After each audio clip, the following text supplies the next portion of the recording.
In the crucible of time, as empires rose and crumbled, one Jewish historian dared to put into words the echo of a man who would divide history in two.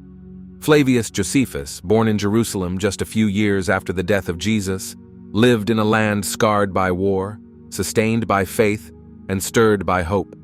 From the distant heart of the Roman Empire, he recorded not just the rise and fall of kings or the outcomes of battles, but also the quiet yet powerful presence of a man from Nazareth whose voice continues to echo through the centuries. This is not a religious chronicle, nor a pious tale. It is the honest account of a witness to his era, a man who, though not one of Jesus' followers, could not ignore the profound impact he had on the soul of the ancient world. Josephus was no believer, but he was not untouched. Through his writings, he captured more than facts. He recorded rumors, whispers, fleeting glances, and heavy silences. And from this tapestry of fragments, a figure emerged, a man humble in appearance, yet towering in legacy. A man who moved crowds and unsettled empires, without ever raising a sword. Today, we open the pages of a letter history nearly forgot, a letter that reveals, with striking and often harrowing detail, the figure of Jesus emerges in the writings of Flavius Josephus, described in ways few others ever have. But what did Josephus truly see in Jesus of Nazareth? What truth was he trying to capture and preserve, despite fear, betrayal, and the crumbling weight of empires? Our journey begins with the man himself.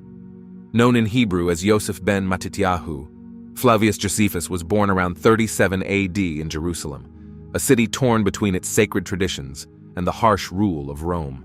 From an early age, Josephus stood out for his brilliant intellect and deep knowledge of the Torah, as well as the many religious factions that divided his people. He lived during a time when the longing for freedom collided violently with the power of Roman legions. It was a land constantly on the verge of rebellion. In 66 AD, when the Great Jewish Revolt erupted, Josephus was appointed as the military commander of Galilee. He led his people in a desperate and courageous struggle against the might of Rome. But after the fall of the fortress at Jotapata, he was captured by the Romans. While imprisoned, Josephus made a bold and dangerous claim that Vespasian, the Roman general holding him captive, would one day become emperor. When that prophecy came true, Vespasian spared his life. In gratitude and allegiance, Josephus took on the name Flavius, the name of the imperial dynasty. Now, as Flavius Josephus would spend the rest of his life under Roman patronage, writing monumental works that chronicled the history of his people. His most well-known texts, The Jewish War, Antiquities of the Jews, and Against Apion, among others, offered detailed insights into a turbulent era. Though some critics have labeled his writings as politically calculated, their historical significance remains undeniable. Josephus became more than just a historian. He became a bridge between two worlds, between Jews and Romans, between the ancient faith of Israel and the quiet rise of a new movement, Christianity. He witnessed a world in turmoil, unraveling at its seams, even as the first seeds of hope were beginning to take root. And beyond the chronicles of war and power, there was a story he could not ignore. From Rome, in the heart of an empire pulsing with life and ambition, Josephus wrote to his fellow Jews about a man whose influence only grew after his death, Jesus of Nazareth. He did not write as a disciple, nor as an adversary. He wrote as an observer of his time, collecting stories and testimonies that still echoed through streets, homes, and synagogues. Josephus described Jesus as a man of simple appearance, but one who possessed an undeniable presence. In the dust-covered alleys and packed synagogues, his voice rang out with a kind of authority unlike that of the scribes or the Pharisees. His words, rich with wisdom and compassion, stirred the hearts of the humble and unsettled the proud. It was as if, through him, the long silent voices of the prophets had begun to speak again. Josephus didn't just record hearsay. Josephus witnessed the impact the stories of Jesus had on the people around him. He saw how crowds spoke of this man with longing in their voices, yearning for hope in desperate times. They shared accounts of miracles that defied explanation, the blind seeing again, the lame walking, lepers healed, and even the dead, some claimed, restored to life. To the religious authorities, Jesus was a threat to the existing order. But to the common people, he was a breath of life in an age of darkness. Josephus recounts how Jesus spoke of a different kind of kingdom, a kingdom of God that didn't belong to earthly power or empires. It was not spread by force, but by transforming the human heart from within. During the festival of Passover, the stories surrounding Jesus swelled. Josephus shares what he heard from eyewitnesses, how Jesus entered Jerusalem riding a humble donkey while crowds lined the streets, hailing him as the Son of David, the long-awaited Messiah. The air was electric with anticipation, but also thick with unease. The people's cheers echoed through the city, but behind closed doors, the powerful listened with growing fear. Some hoped Jesus would rise up against Rome and spark a revolution, but instead of taking up arms, he sowed seeds of peace, speaking of reconciliation, faith, and forgiveness. The stories gathered by Josephus also tell of the betrayal that changed everything. One of Jesus' own, Judas, handed him over to the religious leaders. Arrested under the cover of night, Jesus was brought before the Sanhedrin, accused of blasphemy and stirring political unrest. In that time, such charges were enough to condemn any man. Josephus describes how Jesus was eventually brought before Pontius Pilate, the Roman governor. Some accounts suggest Pilate was unsure of Jesus' guilt, but under intense political pressure and fearing unrest, he gave in and pronounced one of the harshest, most humiliating sentences of all: crucifixion. Before his execution, Jesus endured brutal suffering. He was scourged, mocked, crowned with thorns, and draped in a purple robe, a cruel parody of his claim to be the King of the Jews. Many believed that his death would be the end of his story, that his message, like so many others, would vanish beneath the crushing weight of fear, time, and forgetfulness. But what happened next defied all human reasoning. In the aftermath of the crucifixion, astonishing rumors began to spread of an empty tomb, of Jesus appearing alive, of people claiming to have seen him, heard him, even touched him. There were even accounts of his ascension into heaven, witnessed by his followers with their own eyes. The testimonies spoke of a transformation among his disciples, ordinary men and women, fishermen, tax collectors, people of humble backgrounds, who, instead of fleeing in fear, became fearless leaders. They proclaimed the resurrection with unwavering conviction. Despite persecution, imprisonment, and the threat of death, their faith only grew stronger, fueled by something that seemed to transcend the logic of the Roman world. Even in Rome, Flavius Josephus could hear the growing echo of that unshakable faith, spreading quietly but powerfully under the shadow of oppression. Moved by a desire to understand this movement that was reshaping the identity of his people, Josephus set out on a journey back to the land of Israel.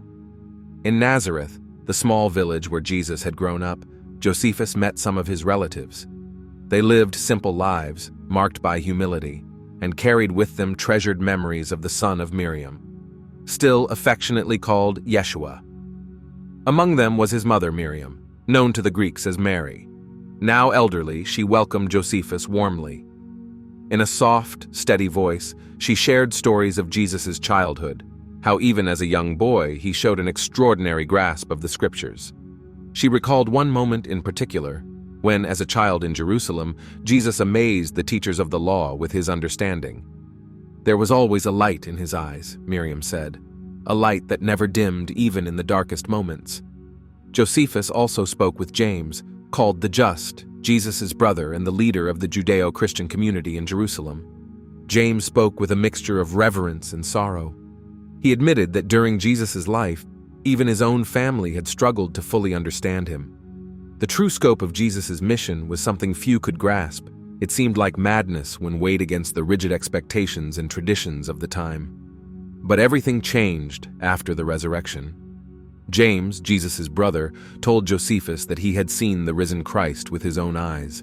That moment, he said, completely transformed his understanding, his purpose, and his faith. Josephus realized that these were not men chasing glory or recognition. They were craftsmen, fishermen, farmers, ordinary people who remembered Jesus with a deep reverence that went far beyond mere family ties. Among the most powerful testimonies Josephus recorded was that of Mary Magdalene. Through tears, she recounted the morning of the empty tomb and her first encounter with the resurrected Jesus. She didn't just speak of him as a teacher, she spoke of him as the one who had restored her life, her dignity, and her hope. Beyond Galilee, in other regions, Josephus collected stories that echoed the same profound awe. He met Peter, once a rough fisherman from the Sea of Galilee, and his brother Andrew. Peter's eyes burned with passion as he described the miracles he had witnessed, the multiplying of loaves and fish, the healing of the hopeless, even the moment he walked on water toward Jesus. His words were charged with a conviction that seemed to transcend fear and time, as if he were still standing in those sacred moments. Josephus also met John, the disciple many believed was closest to Jesus. John spoke softly of their final supper together, of Judas's betrayal, and of the panic and heartbreak that followed Jesus' arrest. His voice trembled as he described the crucifixion, the darkness that fell across the land, and the heavier darkness that settled in their hearts. But not everyone saw Jesus as a light. For some, his presence was a threat, something that had to be extinguished at all costs. In Jerusalem, Josephus gathered accounts from those who had watched the final days unfold.